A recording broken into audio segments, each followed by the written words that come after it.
देखिए, बहुत प्रभावशाली विचार माननीय नरेंद्र मोदी जी के हमेशा की तरह आज भी रहे।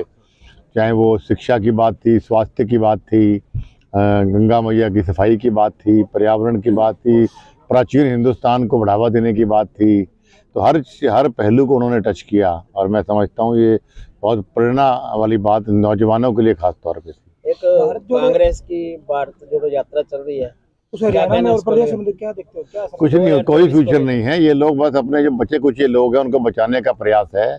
इस यात्रा में ना तो कांग्रेस को लाभ होने वाला है। इस यात्रा की बजाय अगर देश को तोड़ने की बजाय अगर ये सरकार को मजबूती के लिए साथ देते तो मैं समझता हूँ ज़्यादा बेहतर रहता देश के लिए। बीजेपी में प्रवेश के बाद आप हरियाणा के लिए क्या बड़े मुद्दे ऐसे लाना चाहते हैं जो आपकी दिल की तमन्ना रही है? देखिए, काफ़ी काम है, जो काफ़ी सुझाव मैंने माननीय मनोहर लाल खट्टर जी को दिए हैं, जिससे मैं समझता हूँ कि पार्टी को मजबूती मिलेगी और प्रदेश की जनता को मजबूती मिलेगी और जो बहुत जल्दी वो इम्प्लीमेंट होने शुरू होंगे। उपेंद्र सिंह हुड्डा कांग्रेस में, उसका क्या भविष्य देखते हैं कांग्रेस में? कुछ नहीं, ना हुड्डा का फ्यूचर है ना कांग्रेस का फ्यूचर है।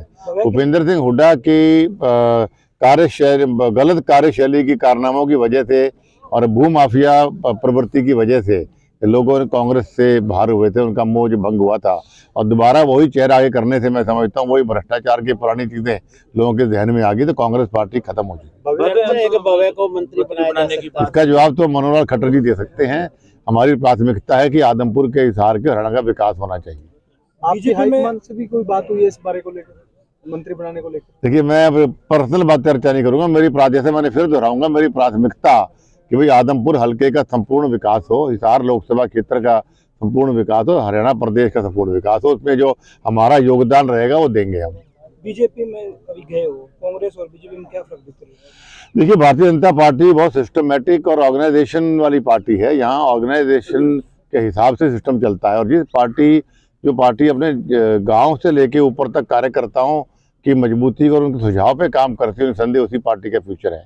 जबकि कांग्रेस पार्टी के अंदर सिर्फ एक परिवार का सिस्टम चलता था।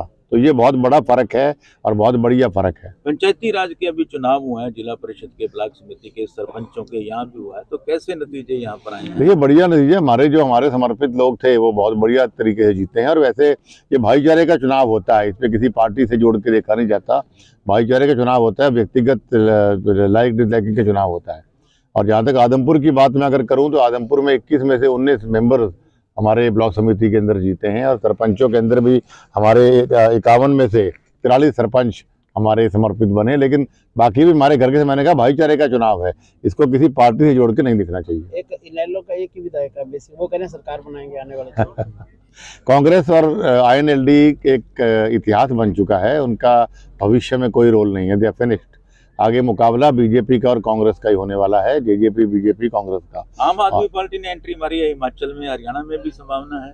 हरियाणा के अंदर आप आदमपुर में देख लिया, उनको जी एंट्री मारने से पहले लोगों ने बाहर खदेड़ दिया उनको। जमानत जब्त उनकी कराई है, जमानत की भी जमानत जब्त हुई है उनकी। दो सीएम वहां पहुंचे हुए थे, 2 मुख्यमंत्री आए, उनके कई मंत्री भी आए, सारा MLA विधायक भी आदमपुर के अंदर आए, फिर भी वो जमानत जब्त थी उसको नहीं बचा पाए। तो आप समझ सकते प्रदेश में क्या भविष्य। हरियाणा प्रदेश की जनता बहुत समझदार जनता है, वो झूठे लालच और बहकावा में आने वाली नहीं है।